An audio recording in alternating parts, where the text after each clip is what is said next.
तनु what?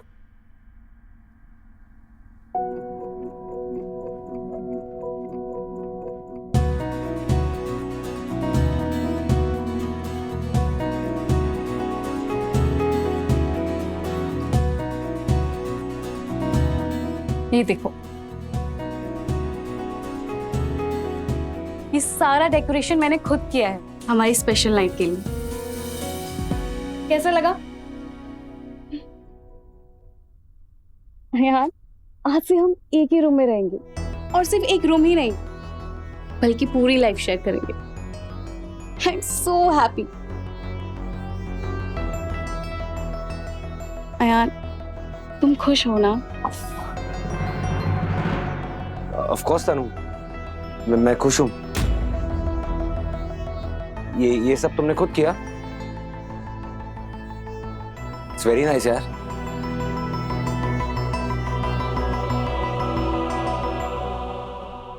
क्या Savita, 2 minute के लिए नीचे नहीं भेज सकती अयान को तनिषा? इतना भी क्या काम है उसे? आप लोग अयान भाई का वेट कर रहे हैं क्या? वो एक्चुअली तनीषा भाभी उन्हें उनका रूम दिखाने ले गई हैं। इतनी एक्साइटेड थी वो डेकोरेशन को लेके कि उनसे वेट ही नहीं हो पाया। सो आप प्लीज उनका वेट मत कीजिए, अब भाई नीचे नहीं आएंगे। कोई बात नहीं, हम फिर कभी आ जाएंगे। अभी हमें एक काम है तो निकलना पड़ेगा। नमस्ते। Thank you. नमस्ते जी। नमस्ते। खुश रहो।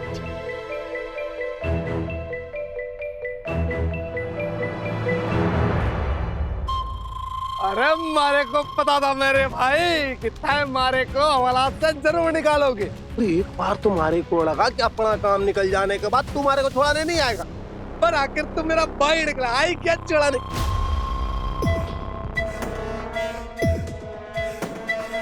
हाँ ठीक है, मारे को भी थारे से गले लगने का कोई शौक ना है।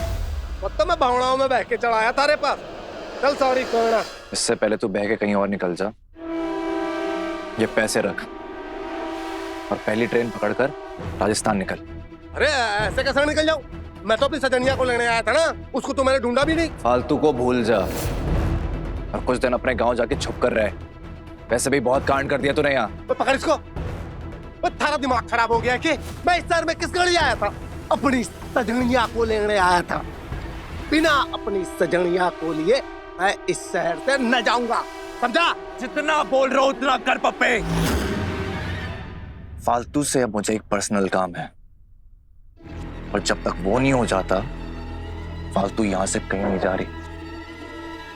और जो तूने कोई गड़बड़ करने की कोशिश की तो याद रखना कि मैं कौन हूं। अगर एक इशारे पे तुझे यहां से बाहर निकलवा सकता हूं तो वापस अंदर भी करवा सकता हूं, पर ऐसे इल्जाम में कि तुझे बेल भी ना मिले। होगा तो उत्तरपुर का शेर, पर यहां मेरा कुत्ता है। क्या कुत्ता? बिना चूत चाय करे निकल।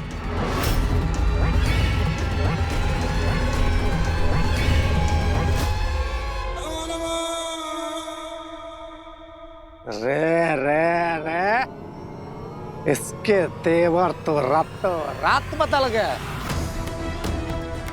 पर इसको हमारी सजनिया से ऐसा कौन सा काम पड़ गया? कोई ना, भौंक ले बेटा जितना भौंकना है।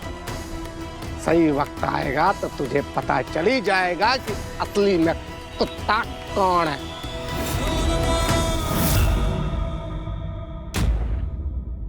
जेएम आर्ट वालों को हमारा पता किसने बताया? हमने तो ना बताया। वही ना बाबू साहब, मैं भी वही सोच रही हूँ। अरे तो कुछ बहुत गड़बड़ लग रही है। शायद मार्ट साहब या उनके परिवार में से किसी आदमी ने तो हम पर नजर रखी हुई है। अब हम क्या करेंगे बाबू साहब? मैं जानू तो यहाँ से जाना ना चाहते, पर हमारे पास और कोई चारा भी ना है। लाडो, मैं रोज रोज तने एक बात ना समझा सकता। हम यहीं रहेंगे, कहीं और नहीं। पर बापू साहब समझने लाडो, अगर आ भी गए तो कौन सा जबरदस्ती कहीं ले जाएंगे? हम अपना कमाते हैं, अपना घर खुद चलाते हैं। और वैसे भी तूने मार्ट साहब से कह दिया था ना कि तुझसे बात ना करे, तो फिर क्यों आएंगे वो यहाँ? और अगर अयान जी के परिवार से कोई आ भी गया तो साफ साफ बात कर लेंगे। पर अब तुम दोनों को लेकर मैं दर दर भटक नहीं सकता।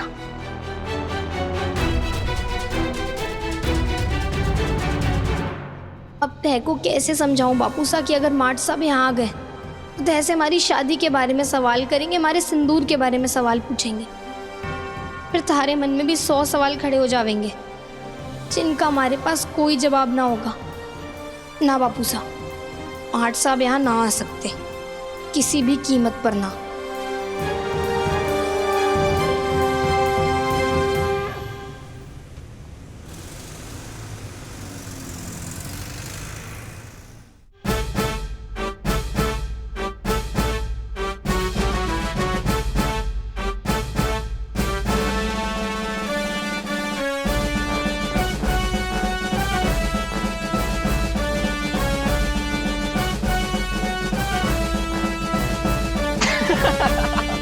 क्या हुआ भाई साहब? दूल्हा दुल्हन नाच नाच के एक दूसरे को डसने से बाज ना रहे। ऐसा लग रहा है नाग नागिन की शादी हो रही है। गाना बजाना तो होना ही था, घर वाले जो मानते, नहीं मानते तो ना ये बच्ची पिपुड़ी और ना हम डांस करते, भटकते रहते अपनी बीवी को लेके।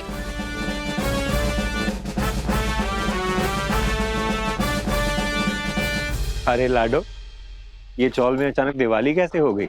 जब मैं गया था तब तो ऐसा ना था। ये तो होना ही था बापू साहब। दूल्हे के परिवार वालों ने दुल्हन के साथ घर में घुसने की परमिशन ही अभी दी है।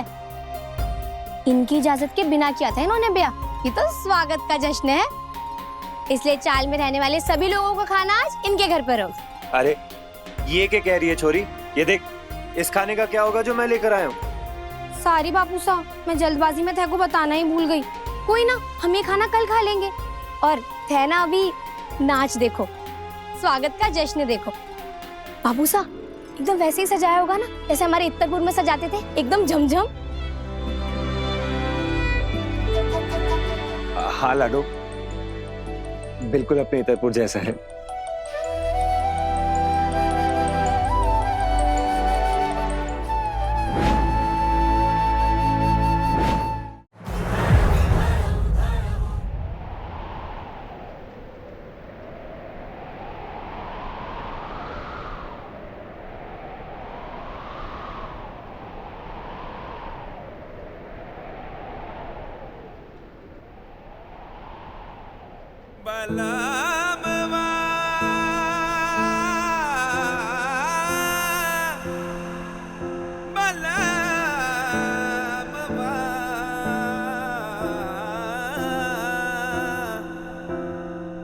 आठ साहब,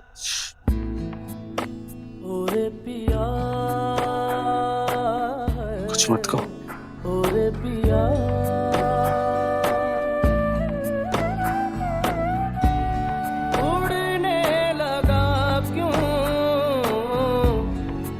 सिर्फ महसूस करो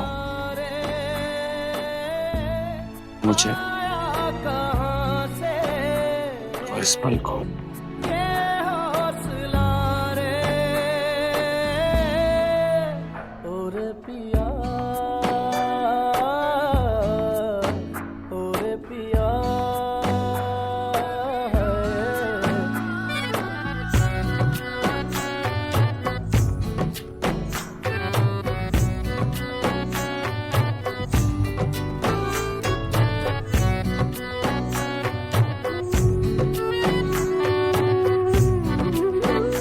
एक बार मना करने के बावजूद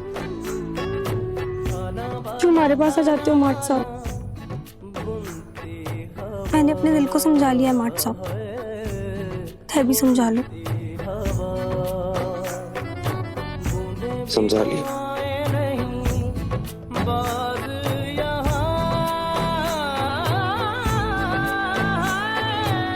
लेकिन ये दिल है कि समझने को तैयार ही नहीं।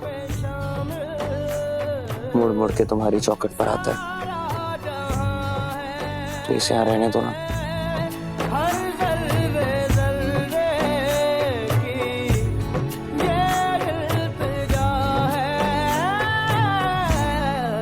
साहब समझने की कोशिश करो, हमारे दूर रहने में ही सबकी भलाई है।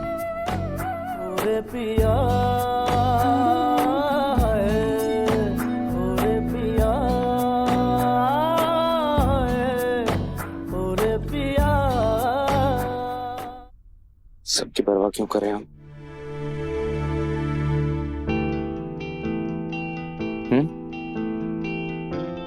जवाब दो,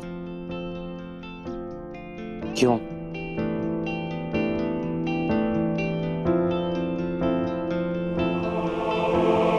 क्योंकि मारे को तारे से प्यार हो गया है माट सा।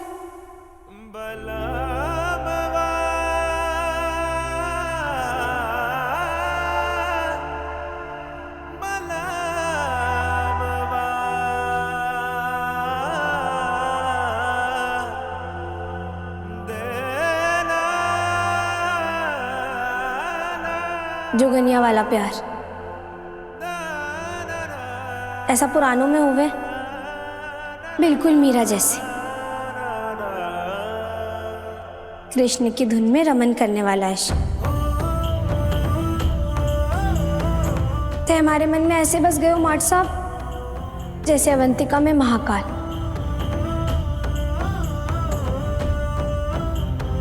जिनका एक दूसरे के बिना कोई अस्तित्व नहीं। साधना वाला इश्क ऐसा गौरी ने शंकर से किया है।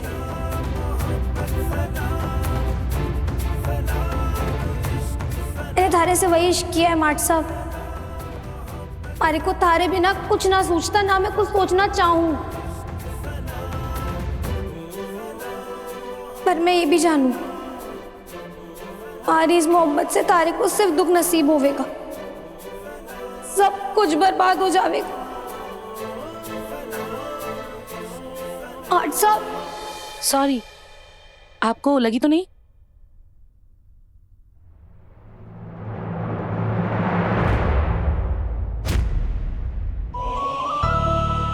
ये सपना सपना ही रहे तो अच्छा है माट साहब, क्योंकि अगर ये सच हो गया तो तय बिखर जाओगे, थारा परिवार बिखर जाएगा, कुछ भी ना बचेगा।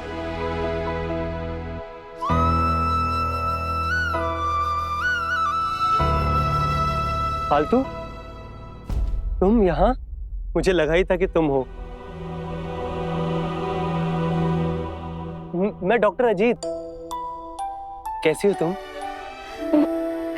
डॉक्टर साहब है यहाँ, क्या कर रहे हो?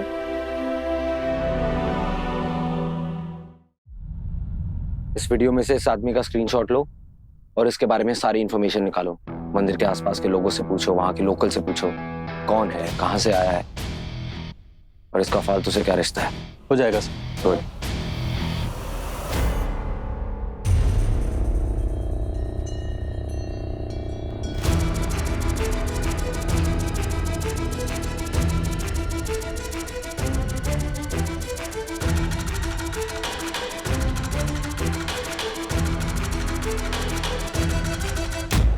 क्या बात है भाई, डेडिकेशन हो तो तुम्हारे जैसे। अपने सुहागरात के टाइम पे भी तुम छुप छुप कर ऑफिस के काम में लगे हुए हो, क्या बात है। लेकिन ऐसा कौन सा इंपॉर्टेंट काम है? और आजकल तो ऑफिस मैं संभाल रहा हूं, फिर यहां कौन सी खिचड़ी पक रही है? जो भी खिचड़ी पक रही है उससे तू अपनी नाक बाहर रखे ना, तो ही तेरी भलाई है। और अगली बार अंदर आने से पहले नॉक करना मत भूलियो। तुम खिचड़ी पकाओ या पुलाव पकाओ, मुझे कोई इंटरेस्ट नहीं है भाई। वो तो तनु और बाकी सब वेट कर रहे थे, मैं तो बस इसलिए बुलाने आ गया। पर ठीक है, मैं तनु को बोल देता हूँ कि तुम इंपॉर्टेंट काम में बिजी हो। कैरी ऑन भाई।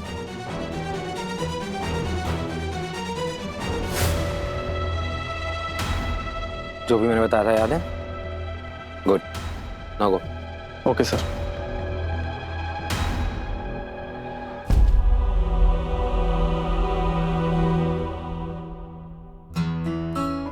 दिन तो बहुत हो जाते। अच्छा वो गुरुजी ने अपना माइंड चेंज कर दिया।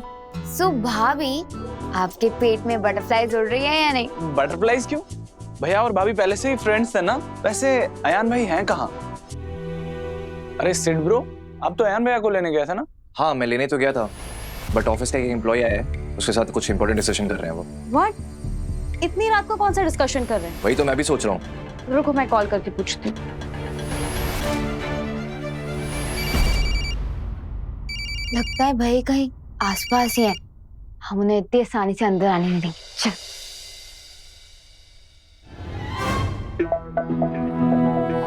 क्या मेरा रास्ता क्यों रोक रहे हो? क्योंकि आज अगर आपको अंदर जाना है तो आपको हमें नेक देनी होगी, तभी आप तनीषा भाभी के पास जा सकते हो। अपने रूम में जाने के लिए मैं तुम लोगों को नेक क्यों दूं? हाँ चलो गेट आउट। आप इसे टोल टैक्सी समझ लो। अपने रूम में जाने के लिए टोल टैक्स दूं मैं?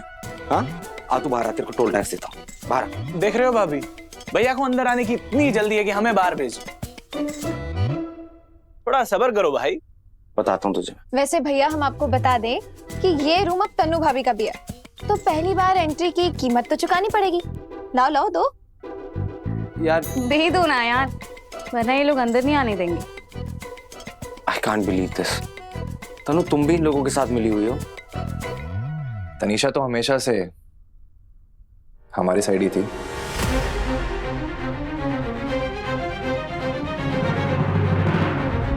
तुम लोगों को जो लेना है ले लेना यार, लेकिन कल सुबह। हाँ मेरे ना कपड़ों में पॉकेट नहीं, I am not carrying cash. तो आप ऑनलाइन पेमेंट कर दो। हाँ इट्स गुड। अच्छा नहीं कर रही तू सुन, याद रखना ब्लैकमेल कर रहे हो मुझे। कितने कर रहे हो आप? जितना मिल गया ना लो और निकल लो यहाँ से। चलो चलो गाइस, हम कबाब में हड्डी नहीं बनते। हाँ चलो।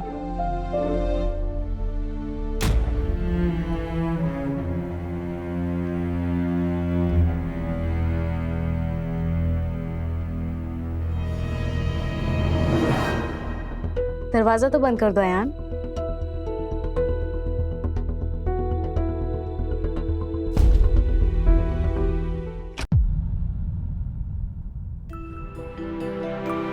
आप लोग इस चौल में क्यों रह रहे हैं? अगर रहने की प्रॉब्लम थी तो आप मुझे बता देते, मैं कुछ ना कुछ इंतजाम कर देता। वैसे मैंने आपको कॉल किया था, आपने फोन ही नहीं उठाया। माफ कीजिएगा डॉक्टर साहब, वो काम ढूंढने में इतना व्यस्त हो गए थे कि थारा फोन ही ना उठा पाए। नहीं फालतू, तुम्हें इस चौल में रहने की जरूरत नहीं है। मैं जहाँ रहता हूँ उसके आसपास कुछ रहने का इंतजाम करवा दूंगा। मेरे होते हुए आप लोग इस चौल में रहे, मुझे अच्छा नहीं लगेगा। अरे को हमारे पति के बारे में जानना था ना, आ गए, साक्षात दर्शन कर लो।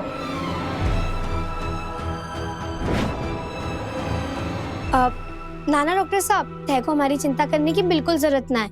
हम लोग यहाँ बहुत अच्छे से रह रहे हैं। इस चौल के लोग ना बहुत अच्छे हैं, हम लोग भी इनके साथ घुल मिल गए और तय पहले हमारी बहुत मदद कर चुके हो। हमें भी तो कुछ कर लेने दो, और अगर थारी जरूरत पड़ी ना तो पक्का थारे को याद करेंगे। ठीक है, अगर आप लोगों को यही लग रहा है तो फिर ठीक है।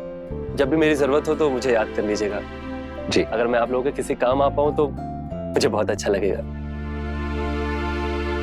मैं चलता हूँ फालतू। जी।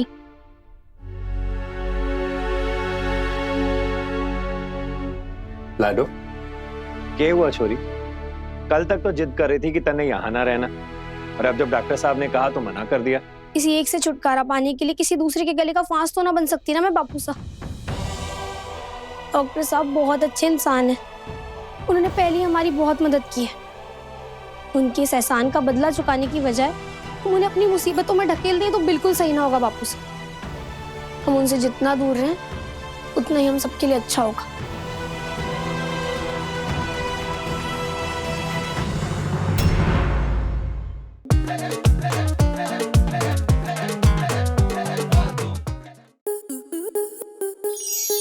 स्टार प्लस के ऐसे ही और बेहतरीन लम्हे देखने के लिए सब्सक्राइब करें हमारे YouTube चैनल को।